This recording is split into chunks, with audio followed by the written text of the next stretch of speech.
Morning, everyone.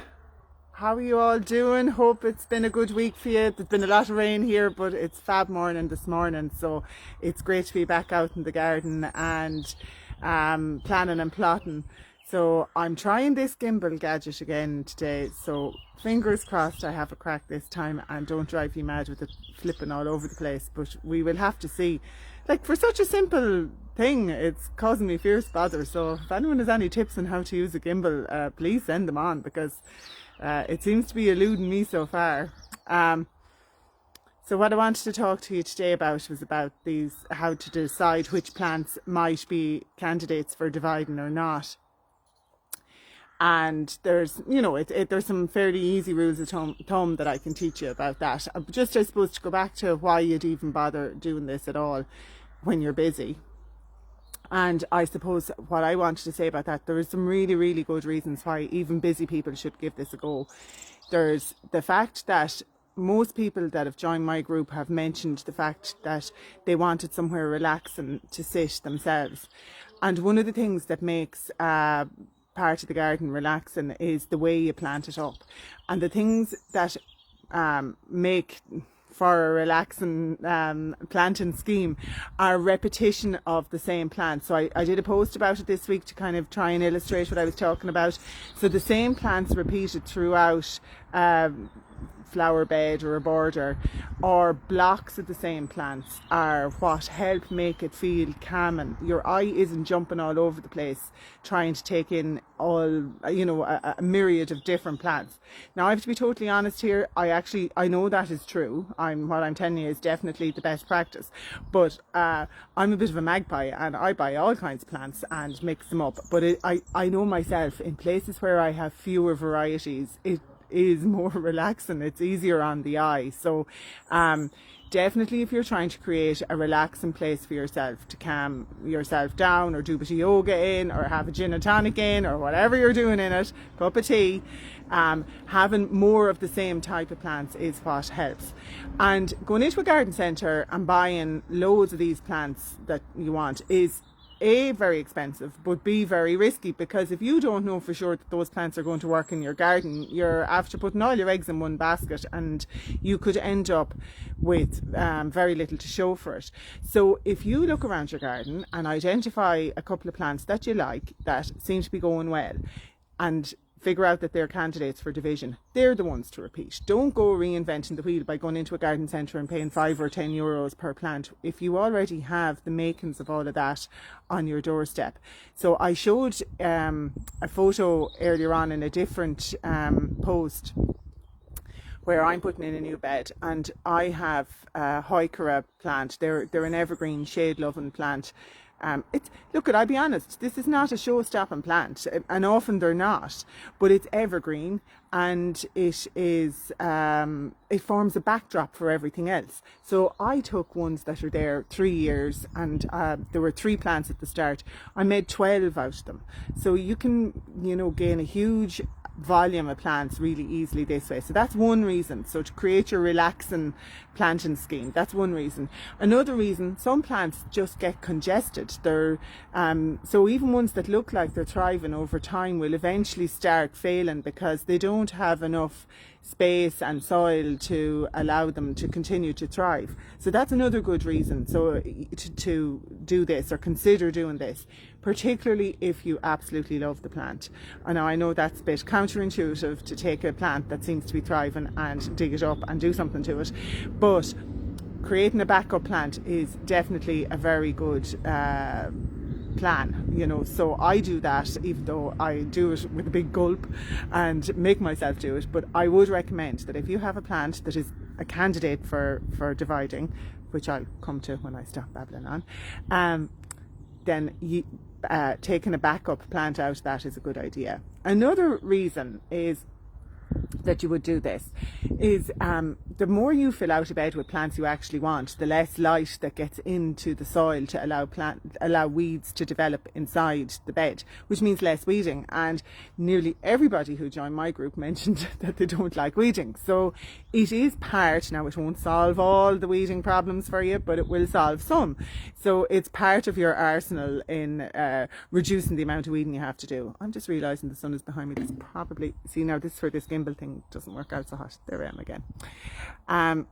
Yeah, so as part of our strategies for reducing the amount of weeding we might have to do, planting more plants that you know will succeed because you already see them are a way to do it. Jennifer, you're asking me, you don't have any plants to divide yet, is it, or weeds? I'm hoping somebody doesn't have any weeds, but that seems a bit fantastical.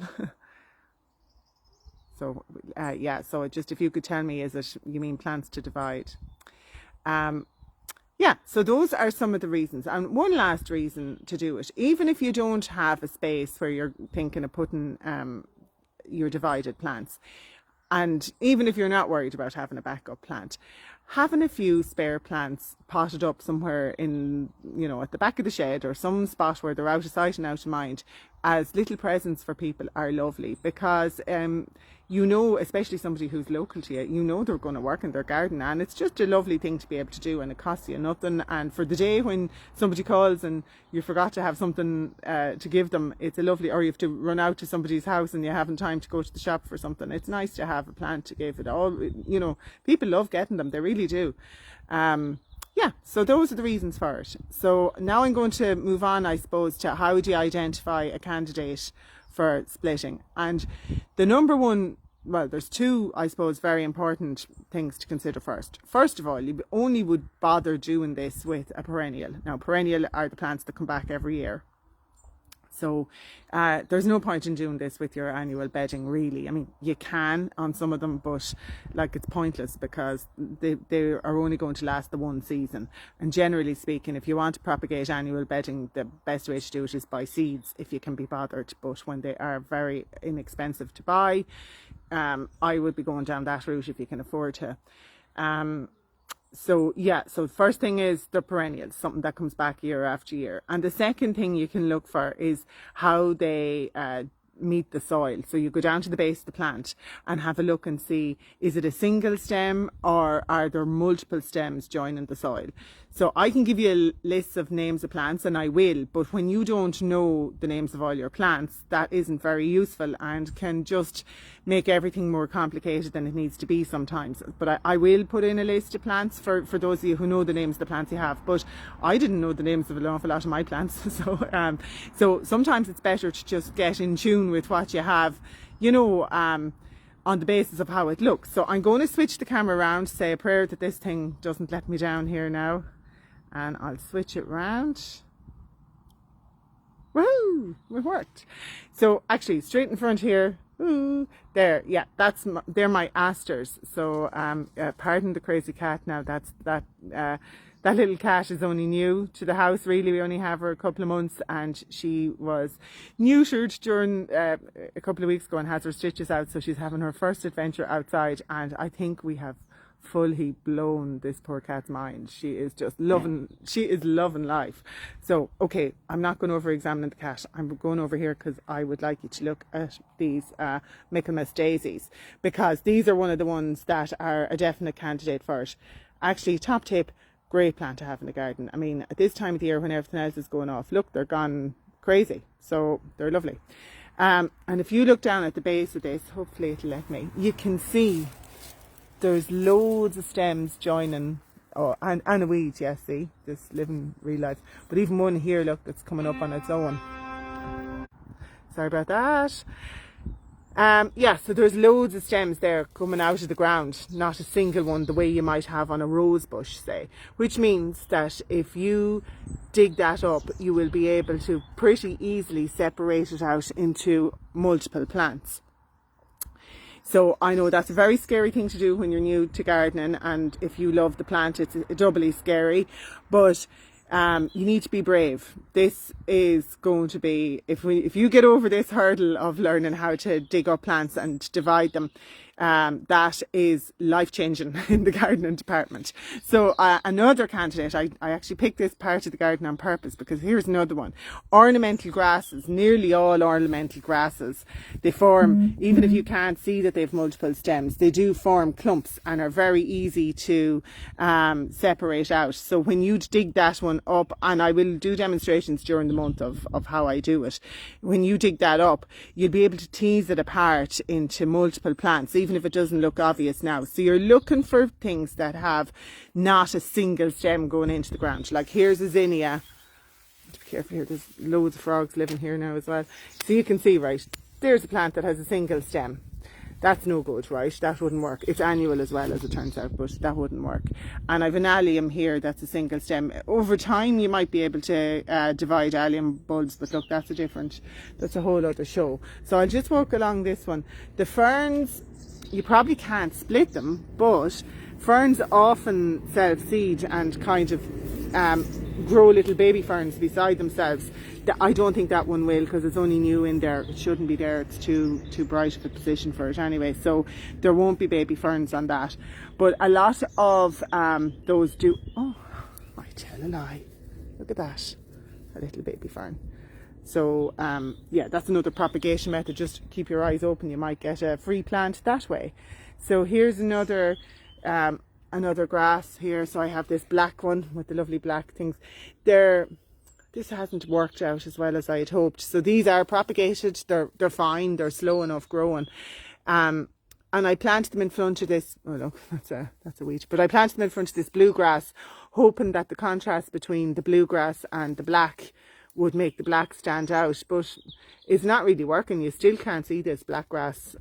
You probably need to plant that in gravel or something to be able to see it better. So I'm a bit disappointed with that. Didn't work out, but it's still one that you can propagate really easily, and I can see it's actually seeding itself here. So that's another one that you could easily do it. And if you wanted to, all you'd have to dig up one of these little baby plants, pop them in a pot or somewhere else in the ground, and Bob's your uncle, a new plant. Here's another one. I love this ponytail grass. I just love it. I know it doesn't look that spectacular there, but on a windy day this blows all over the place, and the other plants around it look amazing. You know, it just is one of these plants that makes other plants look fabulous. So that one self-seeds like Billio. If you can see them here. Now, of course, if you don't like it and it's self-seeding, that's another problem, but I like that one, so it doesn't matter. Here now is an allium cluster is congested. Now, how do I know that's getting a bit congested? I suppose gut instinct, but if you look at how small a space at the bottom it's coming out of versus how many flower heads, you can see it's kind of going up in a V. That makes me think that needs to be separated out. It's too tightly packed at the bottom. So I probably will dig that up and spread it out and get another clump of alliums for myself further on the bed. I will put them in this bed so that I create the sense of repetition that I was talking about earlier. So you're trying to repeat the same plants in the same bed. I didn't deadhead them. You can, but I love the allium deadheads. I think they're pretty, as you know, even when they're seed headed is lovely. They will tell you though that the right thing to do with bulbs is to deadhead them and leave the foliage there to die off naturally. So that's so most things from bulbs, as you know from the bulb workshops or from other talks I've done about bulbs are definitely one of the ones that can be divided. It's just that most bulbs, the spring flowering types anyway, you wouldn't be lifting them at this time of the year. You'd lift them after they've flowered. So we're going back to how we know what we can divide here. I go on further on this bed. Okay, so here's Heuchera, or is it a Heucherella? I think this actually is a Heucherella, but to be honest with you, it doesn't make an awful lot of difference because they do more or less the same thing. And the difference between the two is the shapes of the leaves, I think. Anyway, This one is one that can be divided. Now, they're more delicate to divide than the grasses. The grasses are sort of tough as old boots, most of them, and you can, they'll take a bit of heavy-handed treatment, but these Heucherellas are kind of delicate. So I'm not going to divide in this one, it's not long enough down, but my other ones that I did, my kind of limey green ones that I showed you in the other post, you dig up the whole thing and then see if you can tease apart the ones that tease apart some of it into separate plants. So that's all that's to it. You start off as delicate as you can. You try and do it without causing the plant trauma if you can. And if that doesn't work, you might have to go and be a bit more brutal. So I have a video to post later on in the month to show you where I had to kind of get a bit more brutal with an armeria, which is a bit nerve-wracking when you're doing it, but is still worthwhile because that's how they want to grow. They will get over the trauma of being divided over time when you give them a chance. So it's nerve-wracking doing it, but still worthwhile. Here's another one that can be divided. This is Aragon, so it's this little daisy guy. Mexican fleabane, I think, is the name for it. And again, if I go rummaging around down here, see, look at this grass coming up through it here. That's its brother here, this ornamental grass growing. I actually think this thing is taken over a bit. I've already had to dig out lumps of it because it's growing too fast compared to the other things in the bed. But anyway, this bit is one I've propagated kind of throughout the garden because I've decided I love this. And it's an old-fashioned plant. It used to be in gardens. But if I rummage around down here at the base, I can see that it's got more than one entry point into the ground. So you can either, for this one, because it trails and spreads all over the place, it's nearly easier to just try and dig out a single part of it rather than try and dig up the whole thing and then divide it. For this one, I'd nearly divide it as I was picking it up. So what I would do is I'd rummage around in here at the base gently and carefully and find if there's one part of it that could be isolated. Like there probably is. If you guys can see, I don't know if it's bright enough, but here there's one like little mini plant of its own growing. It's got maybe 4 or 5 stems entering the ground together. I would take those 4 or 5 up and plant them somewhere else and they would grow. That one doesn't seem to mind having any kind of surgery because I've been picking it up and putting it places around the garden all year. Generally speaking, you wouldn't do it with a plant you'd only down a year or two because A, it's probably too small of a plant to take, you know, to be split. There isn't enough body in it for it to be made into 2 plants. And the other thing is, it's a good idea to leave it for a while that it's happy and established in the ground. So the best bets for this to work are with plants that are already happy in your garden, because then you know that the next one will be happy in your garden too. So so that's another one that you can do. And there are loads of them. For off the top of my head, like, I don't know, can you see in the distance there now? Does this thing go up? Okay, so I still have my Rebecca's there. They would definitely love getting divided. I think I started off with 6 or 7 small plants of that. I have it all over my own garden and all over everybody else's now at this stage. So yeah, they're another candidate for it. Lots of these, right? So a lot of my rockery plants or, you know, alpine plants are very easy to divide because even though it's not obvious from here, they form clumps. So remember, we're talking about you're trying to find plants where they enter the ground with multiple stems. These definitely do. So here's a sedum hens and chicks, and you can see it's kind of hard to see there what it's doing. But what I would do if I was going transplanting that, I'd take a lump of it this size, because I can see I have loads anyway. In fact, it's probably taken over the spaces belonging to some other plants, and yeah, that's grand to a point, but you know, I don't want just one plant in my rockery, so I will take up bits of it. So I would put in my hand and see. Okay,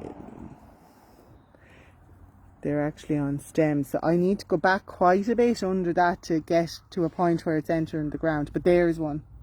So I would take out a big section of it, and that's a bit nerve-wracking, but guarantee you it'll come back, because the reason I know is because all of that plant there,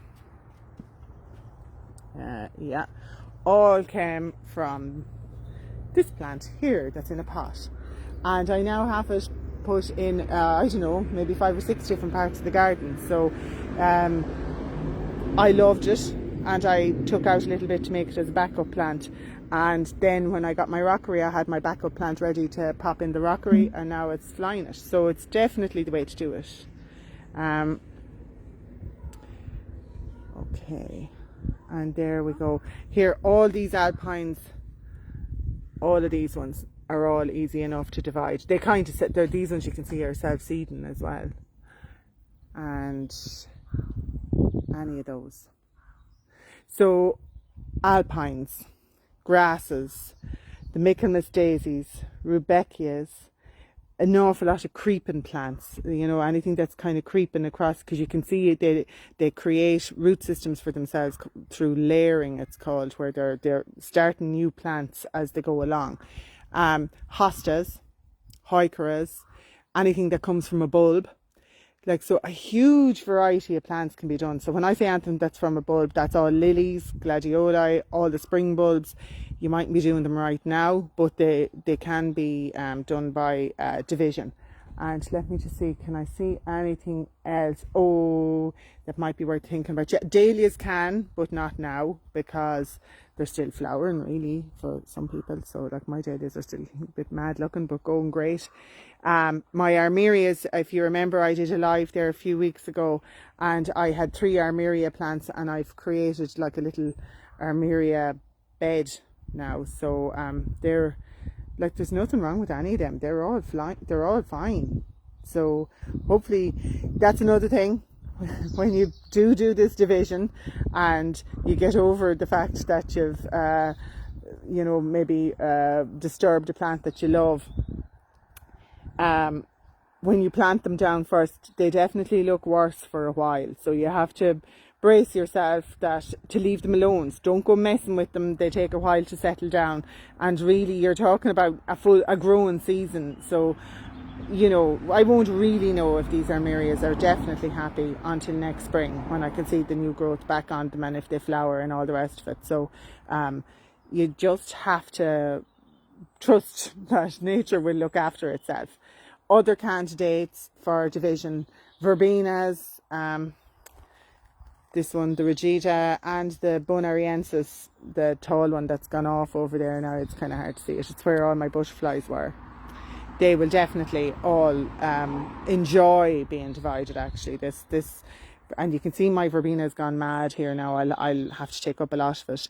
The Astilbe behind it, they all are happy to be divided. The Scabiosa in here, lots of people have them. They're happy to be divided. There's a sedum there, that'll take it. Little chive plant, that'll take it. And daylilies, they've been, you're not really dividing daylilies really, because they just sort of multiply as bulbs underneath the ground, same as the other lilies. So you just pick up the new buds and move them. Oh, and I don't have any right where I'm standing, but Crocosmia.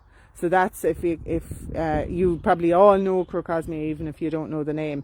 It's the tall grass that dies back fully in winter and has red or orange flowers that come out like little fountains out of it. They're all the easiest things in the world to propagate by just digging up parts of them and moving them wherever you want, because they just spread like wildfire. You have to like them, because you're going to have loads of them if you do this. So think carefully about what you do it with, because it will create a lot of the same plants. And that's how you identify. So just kind of recap: anything from a bulb, anything that has multiple stems growing in the ground, anything that forms a clump. So basically anything that's not a single stem, that's what you're looking for. And you're looking for one that's in your garden for a couple of years, that looks happy and is thriving, and that you like, or at least don't mind. It doesn't have to be the plant you love, because not every plant in your garden has to be the one that's the showstopper. You need the backdrop plants that form, like, you don't paint your walls every single colour that comes to mind. You'll have a feature wall, or you'll have some, you'll have a muted colour in the background that's making most of the wall. So you're doing the same thing with gardening. And there's no point in spending money on buying these backdrop plants if they're, if you can do it yourself, and spend your money on your showstoppers. And that is how you identify the plants. Can wild strawberries be divided? Strawberries put out runners, Jennifer. So strawberry plants put out runners, like trailing parts. So I would look, they will create new root systems on a long stem that trails along the ground. So I would look for that and then cut off one piece that has laid down its new roots. That's how all strawberries form them. So yes is the moral of the story, they will. But you might need to protect them. I'm not sure. I know you're in Scandinavia, so you might need to protect those over winter. I'm not sure how that works. But yes, you should be able to find a way of multiplying your strawberry plant stock fairly easily, I would imagine. So let me know how you get on. And I'm just asking anybody who is doing it, will you please post it in the group if you do get brave and decide to divide some of your plants. Please post in the group about it. I'd love to know about it, and I'd really love to see pictures, but I know not everyone has time for that. I'd love to see how you're getting on if you do it, because I think it's worth taking a deep breath and getting yourself to do this. I think it really is a thing that can make gardening more fun, less expensive, and more calming. And I think it's a great milestone for a beginner to get over. And that is it for this week, everybody. I'll turn it around again. Oh no, I'm standing in the sun. Hold on now. Hold on. What can I do here? Yeah, I think that's working. So the washing in the line, the washing in the picture again. I'm so cool. Okay, so that's it, everyone. So yeah, have a go at it. If you're not sure, I've no problem. Put up pictures of what you're thinking about. If in doubt, ask me. I'm more than happy to tell you. You can Google them if you know the name, or if you don't know the name, you can take a photo and put it onto Google Lens, and they'll tell you what it is, and then you'll figure out if they want to be divided. But ask me. I'm happy to advise where I can and let you guys know if it can be divided or not. But give it a go, because it's a great sense of accomplishment. If you're one of these people that thinks, oh, I can't garden, I don't have green fingers, I only grow weeds, then this is one of the things that'll start to change your perspective on that. So give it a whirl. Okay, so have a fantastic Saturday. I hope you have this blue sky that I have here, because it's just so fab today. And I'll talk to you all again soon. Take care. Bye bye.